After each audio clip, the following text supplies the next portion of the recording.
YouTube channel Khimji કાચરિયાના માધ્યમ દ્વારા સત્સંગ સાંભળનારા સર્વ ભાવિક ભક્તજનોના હૃદયમાં બિરાજમાન પરમાત્માને મારા પ્રણામ। આજના વિડીયોમાં આપણે સાંભળીશું નારદ પુરાણ। નારદ પુરાણના અત્યાર સુધીમાં આપણે 120 ભાગ સાંભળ્યા। આજે આપણે 121મો ભાગ સાંભળીશું। જે ભાગમાં આપણે સાંભળીશું વ્યાસજીએ સુખદેવજીને અનધ્યાનનું કારણ બતાવીને પ્રવાહ વગેરે 7 વાયુઓનો પરિચય આપવો। હરિ ઓમ। સનનંદજી કહે છે, હે નારદજી, જ્યારે પેલ વગેરે બ્રાહ્મણો પર્વત પરથી નીચે ઉતરી ગયા ત્યારે પુત્ર સહિત પરમ બુદ્ધિમાન ભગવાન વ્યાસ એકાંતમાં મૌનપૂર્વક ધ્યાનમાં બેસી ગયા।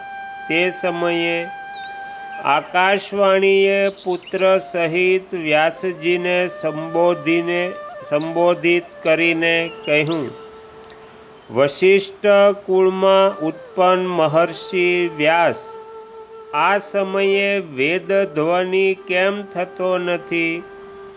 તમે એકલા હો એ રીતે ચૂપાચૂપ ધ્યાન લગાવીને કેમ બેઠા છો?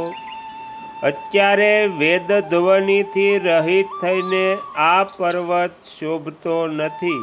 તેથી હે ભગવાન, પોતાના વેદજ્ઞ પુત્રની સાથે પરમ પ્રસન્ન ચિત્તે સદા વેદોનો સ્વાધ્યાય કરો।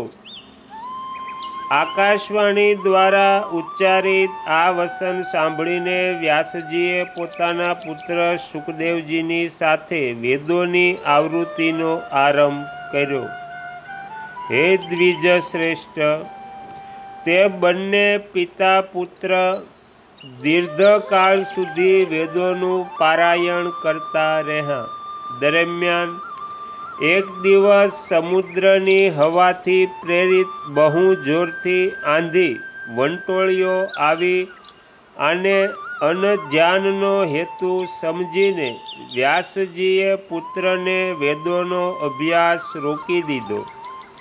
ત્યારે તેમણે પિતાને પૂછ્યું, હે ભગવાન, આટલા જોરથી હવા કેમ ઉઠી હતી? વાયુદેવની આ બધી ચેષ્ટા તમે બતાવવાની કૃપા કરો। સુખદેવજીની આ વાત સાંભળીને વ્યાસજી અનધ્યાનના નિમિત્ત સ્વરૂપ વાયુ વિશે આ પ્રમાણે કહે છે, બેટા, તમને દિવ્ય દ્રષ્ટિ ઉત્પન્ન થઈ છે। તમારું મન નિર્મળ છે। તમે તમોગુણ તથા રજોગુણથી દૂર તથા સત્યમાં પ્રતિષ્ઠિત થયા છો। તેથી પોતાના હૃદયમાં વેદોનો વિચાર કરીને સ્વયં બુદ્ધિ દ્વારા અનધ્યાનના કારણરૂપ વાયુ વિશે આલોચના કરો। પૃથ્વી અને અંતરિક્ષમાં જે વાયુ ચાલે છે તેના 7 માર્ગ છે।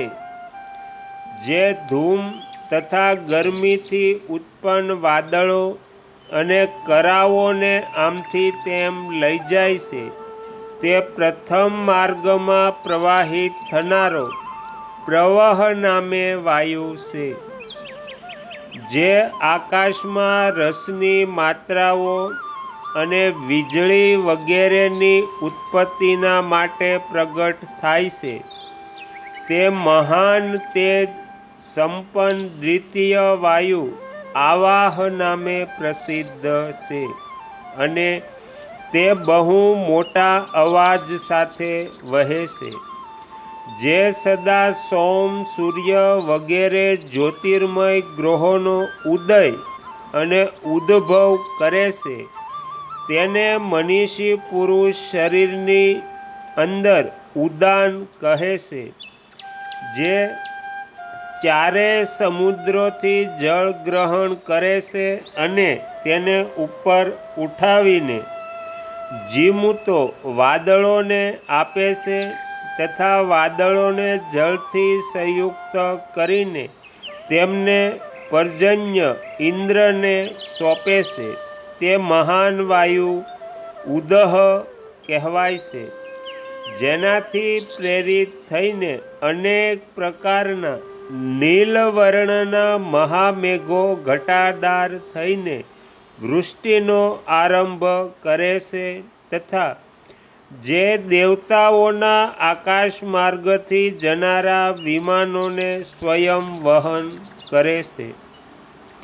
તે પર્વતોનું માન મર્દન કરનાર ચતુર્થ વાયુ સૌવહ નામથી પ્રસિદ્ધ છે, જે વૃક્ષ ભાવે વેગપૂર્વક વહીને વૃક્ષોને તોડીને ઉખાડીને ફેંકી દે છે તથા જેના દ્વારા સંગઠિત થયેલા પ્રલયકાળના મેઘ બલાહક નામ ધારણ કરે છે, જેનું સંરક્ષણ ભયાનક ઉત્પાત મચાવનારું છે તથા જે પોતાની સાથે મેઘ ઘટાઓને લઈને ચાલે છે.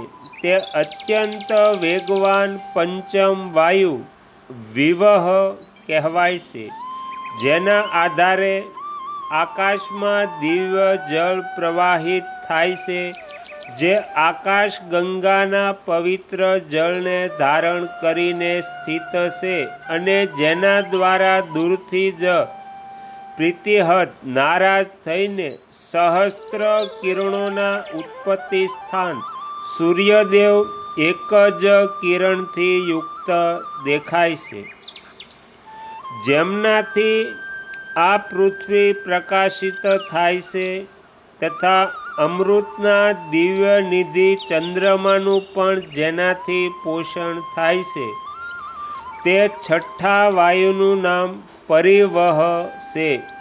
તે સંપૂર્ણ વિજયશીલ તત્વોમાં શ્રેષ્ઠ છે, જે અંતકાળમાં સંપૂર્ણ પ્રાણીઓના પ્રાણોને શરીરમાંથી બહાર કાઢે છે, જેના આ પ્રાણને બહાર કરવાના માર્ગનું મૃત્યુ તથા વ્યસ્ત યમ અનુગમન માત્ર કરે છે. સદા અધ્યાત્મ ચિંતનમાં લાગેલી શાંત બુદ્ધિ દ્વારા સારી રીતે વિચાર કે અનુસંધાન કરનારા ધ્યાનના અભ્યાસ પરાયણ પુરુષોને તે અમૃત તત્વ આપવામાં સમર્થ છે, જેમાં સ્થિત થઈને પ્રજાપતિ દક્ષના 10,000 પુત્ર બહુ વેગપૂર્વક બધી દિશાઓના અંત સુધી પહોંચી ગયા તથા જેના વડે વૃષ્ટિનું જળ તિરોહિત થઈને વર્ષા બંધ થઈ જાય છે, તે સર્વશ્રેષ્ઠ સાતમો વાયુ પરાવહ નામે પ્રખ્યાત છે. તેનું અતિક્રમણ કરવું સૌના માટે કઠણ છે. આ પ્રમાણે આ સાત મરુદગણ દિતિના પરમ અદ્ભુત પુત્ર છે. એમની ગતિ સર્વત્ર છે. એ સર્વત્ર વિચરતા રહે છે, પરંતુ બહુ જ આશ્ચર્યની વાત એ છે કે તે વાયુના વેગથી આજે આ પર્વતોમાં શ્રેષ્ઠ હિમાલય એકદમ ધ્રુજી ઉઠ્યો છે. બેટા, આ વાયુ ભગવાન વિષ્ણુનો નિશ્વાસ છે. જ્યારે કદીને નિશ્વાસ વેગપૂર્વક નીકળે છે, તે સમયે સંપૂર્ણ જગત વ્યથિત થઈ જાય છે. તેથી બ્રહ્મવેતા પુરુષ પ્રચંડ વાયુ આંધી ચાલે ત્યારે વેદપાઠ કરતા નથી. તો અહીંયા નારદ પુરાણનો 121મો ભાગ સમાપ્ત થાય છે. હવે પછીના વિડીયોમાં આપણે 122મો ભાગ સાંભળીશું.